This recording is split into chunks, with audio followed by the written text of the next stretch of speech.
자, 전 시간에 이어서 계속 진도 올라갑니다. 자, 제25조 피치료 간모자의 처우가 있죠. 이건 읽어보시면 되고요. 그 밑에 제25조 2를 볼게요.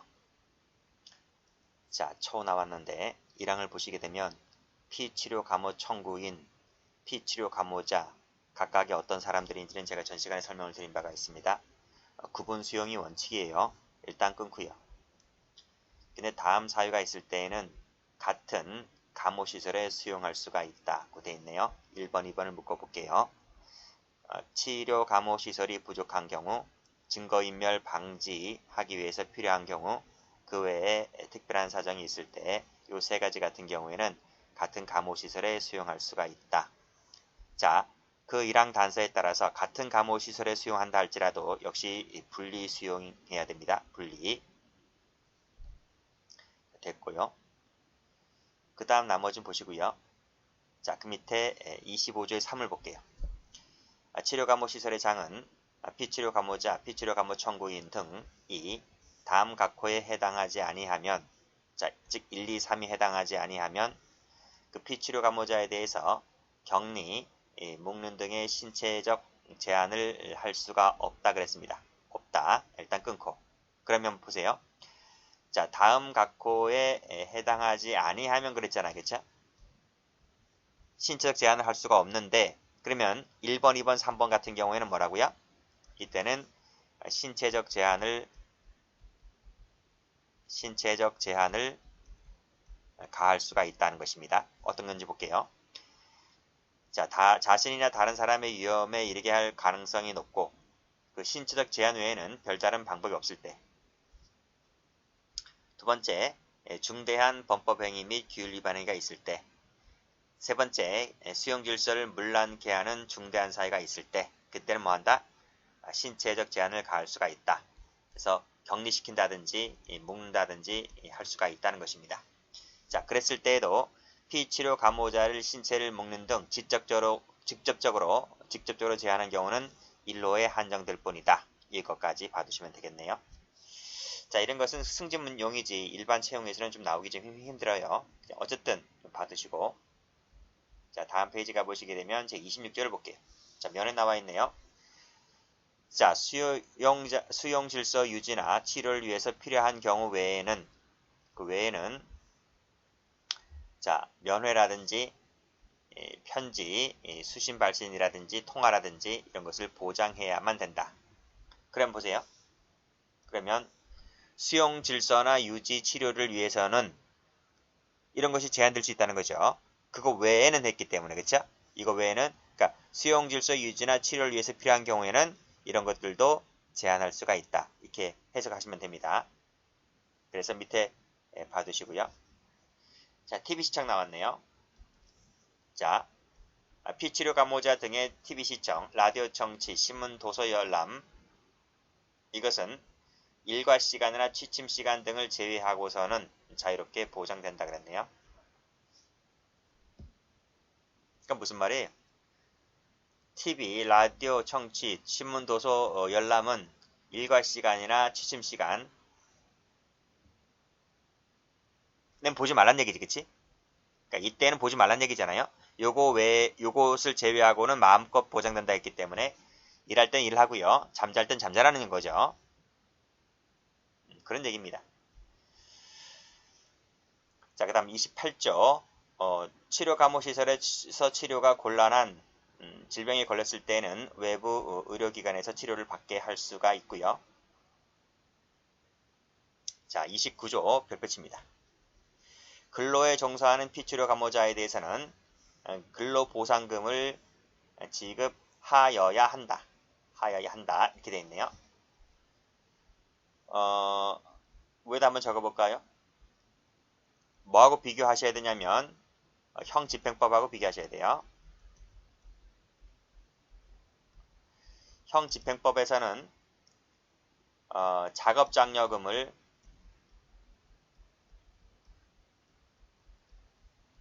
지급할 수 있다. 이렇게 규정이 되어 있어요. 그렇죠? 그것도 이름 자체가 작업장려금이죠. 작업장려금을 그다음에 할 수 있다.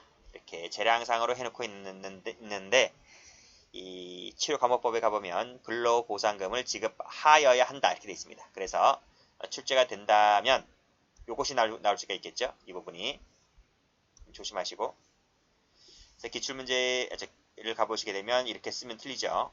그 다음에 할 수 있다도 틀리고요. 자, 치료감호법에 따르게 되면 피치료감호자에 대해서 노역을 과할 수가 있다? 없다? 있죠. 위에서 보시면 노역도 과할 수 있어요.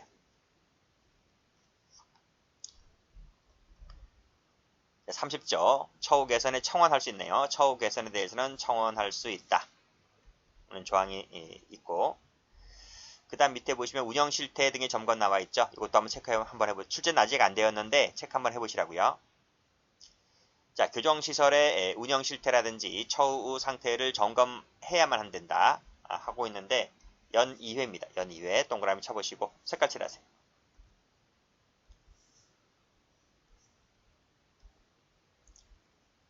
자, 보다 CF. 형집행법에는요 어떻게 돼 있어요? 교정학 시간에 형집행법에서는 어떻게 돼 있어요? 연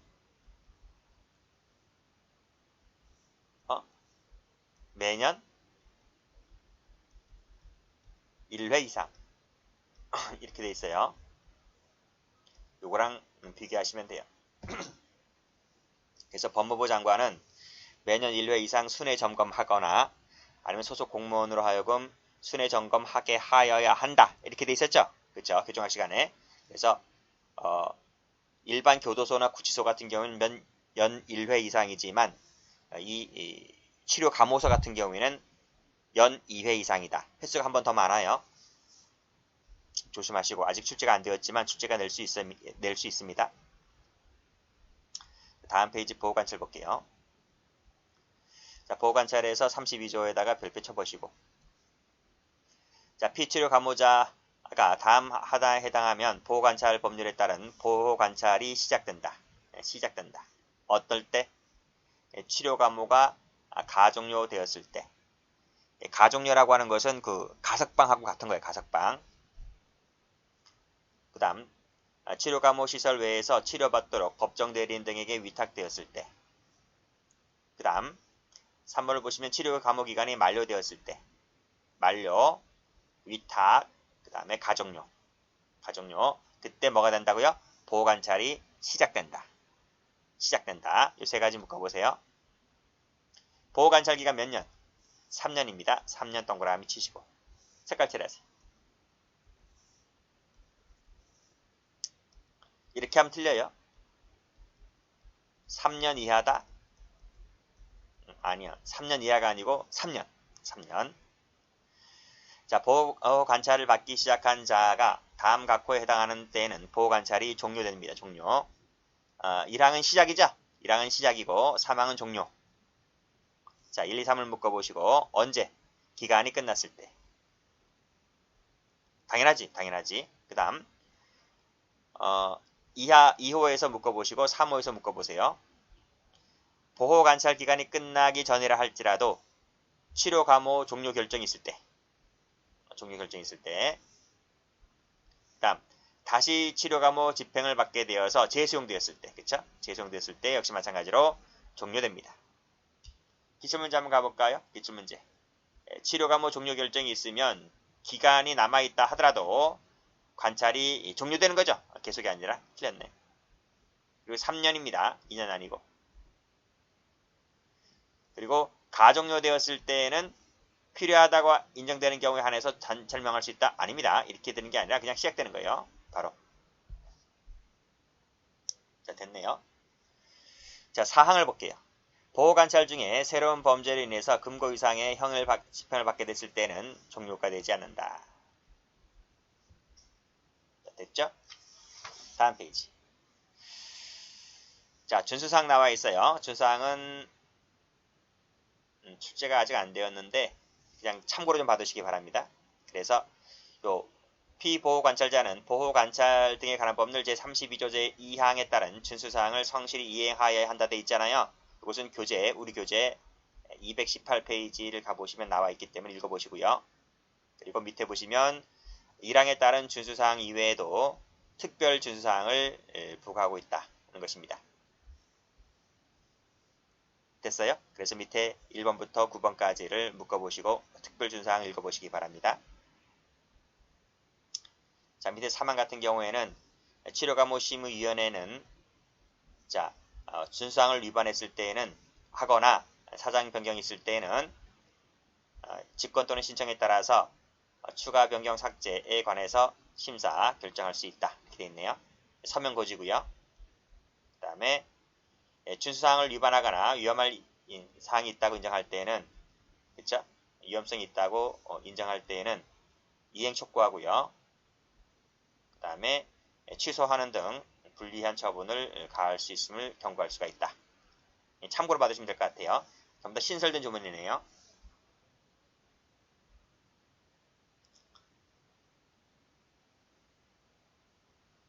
뭐 어떻게 응용돼서 나올진 않겠죠? 그냥 참고로 한번 좀 읽어보시면 돼요.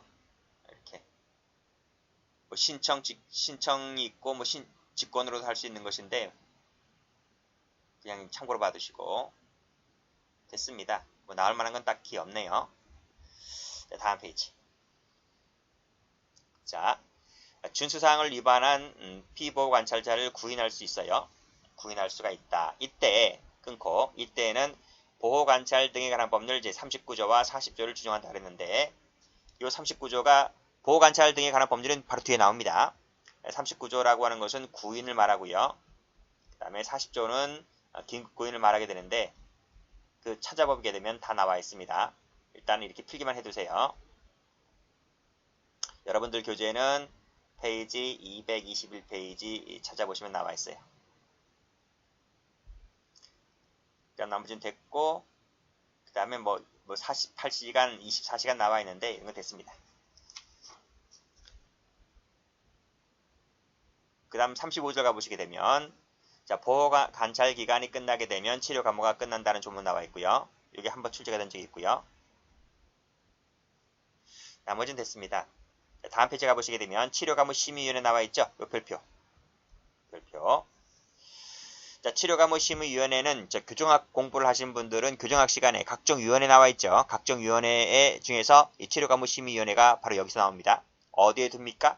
법무부에 둡니다. 어디에 설치하는지를 잘 봐두셔야 돼요. 그리고 위원장이 누굽니까? 차관입니다. 차관. 이것도 알아두셔야 되겠죠. 그리고 인원수도 알아두셔야 됩니다. 6명 이내, 3명 이내. 합치면 9명이죠. 최대 9명 이내에서 위원회를 구성한다. 위원장은 차관이다.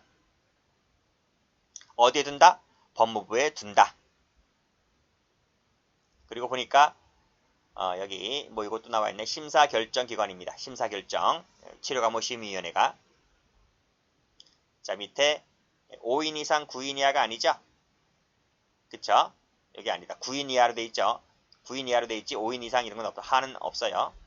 그리고 임기가 2년이 아니라 밑에 나와 있습니다. 임기는 3년짜리입니다. 3년 빨간색 동그라미. 자, 뭐 다음 페이지는 볼 거 없고 뭐 이것도 볼 거 없어요. 44조도 뭐 해놨는데 볼 거 없고 치료 명령 사건 나와 있나요? 여기도 뭐 딱히 볼 건 없는데 딱히 볼 거 없어요. 뭐 밑줄은 걸었는데 딱히 볼 거 없어요. 자, 44조 3을 볼게요. 나중에 그 판결전 조사 이런 걸 나중에 따로 배웁니다. 따로 배우는데 일단 보게 되면 법원이네요. 법원은 치료를 명하기 위해서 필요하다고 인정하면 보호관찰소의 장에게 조사를 요구할 수 있다라고 되어 있어요. 할 수 있답니다. 재량입니다. 재량. 법원이 판결 내리기 전에 좀 더 심층적으로 알고 싶다면 보호관찰소의 장에게 이러이러한 자료 조사를 요구할 수 있다고요. 어떤 걸까요? 가로 열고 닫고. 그래서 동기라든지 그 다음에 신체적, 심리적 특성 이런 특성 및 상태라든지 그쵸? 그 다음 환경, 직업, 생활환경, 병력 질병자지 질병자. 과거 병을 앓았던 기록 있죠? 치료비용 부담 능력, 재범 위험성 등을 에 관한 조사를 요구할 수 있다. 그러면 이 가로 열고 닫은 부분은 누가 하는 건가요? 동기라든지 이런 건 누가 조사를 해야 돼요? 누가 조사하긴 보호관찰소의 장이 조사를 해야 되는 거지. 그쵸? 조사를 했으면 그 조사에 관련된 그 내용들을 법원에 보내겠죠. 재판장이 그걸 읽어보고 판결을 내리겠지. 이게 재량사항입니다. 재량사항. 자, 나머지 됐고요. 자, 치료명령 집행 남아있죠. 누가 집행합니까? 그쵸? 검사의 지휘를 받아서 보호관찰관이 집행합니다. 치료명령은 밑에 보시면 뭐 전문의 진단이라든지 약물 투여라든지 상담이라든지 그다음 전문가에 의한 인지행동 치료라든지 이런 것 등의 방법으로 집행한다 돼 있네요. 뭐 그 밑에 건 됐고 일단 필기만 해두시면 이런 것까지 할 필요가 있겠나 싶은데 선고유예 같은 경우에 나와 있어요. 그 밑에 집행이 나와 있고요. 선고유예 받은 사람이 정당한 사유 없이 준수사항을 위반하고 정도가 무거웠을 때는 유연형을 선고할 수 있다고 해서 선고유예 실효제도가 나와 있습니다. 이거 형법에 나와 있는 거예요. 형법에 있는 것을 갖다 쓴 겁니다. 다음 집행유예 받은 사람이 준수사항을 위반하고 정도가 무거웠을 때는 집행유예 선고를 취소할 수 있다고 해서 이것은 취소제도입니다. 그 선고유예는 취소제도가 없어요. 그래서 실효 1항은 실효만 되어 있고 집행유예는 실효 취소가 다 되어 있는데 여기서는 취소를 말하고 있습니다. 참고로 좀 봐두시면 돼요. 자, 비용 부담은요. 그렇지. 명령을 받은 사람이 부담하는 게 원칙이죠. 일단 끊고 예외가 있네요. 국가가 대신 비용을 낼 수도 있습니다. 자, 마지막으로 45조 별표, 46조 별표 두 가지가 중요해요. 자, 치료감호 청구 시효는 공소시효 기간이 지나면 완성됩니다. 치료감호 청구된 사건은 판결 확정 없이 치료감호가 청구되었을 때 빨간색으로 15년 동그란 지나면 청구시효가 완성된 것으로 본다. 색깔칠하세요.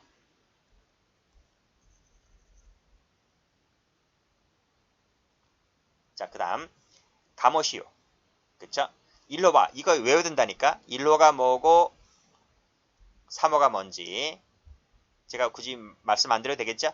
2호가 뭔지 그리고 빨간색으로 10년 동그라미 7년 동그라미 색깔 칠하시고 이렇게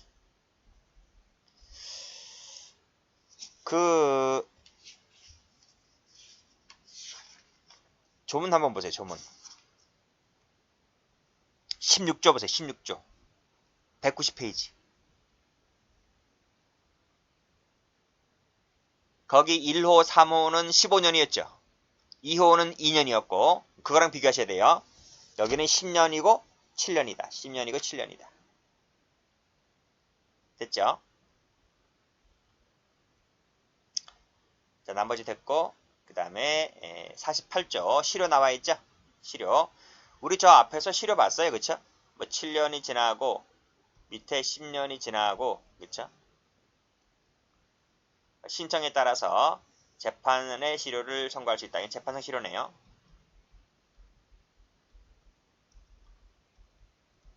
그 다음에 밑에 것은 10년이 지났을 때 재판이 실효된 것으로 본다는 것은 당연 실효를 말하는 거고요.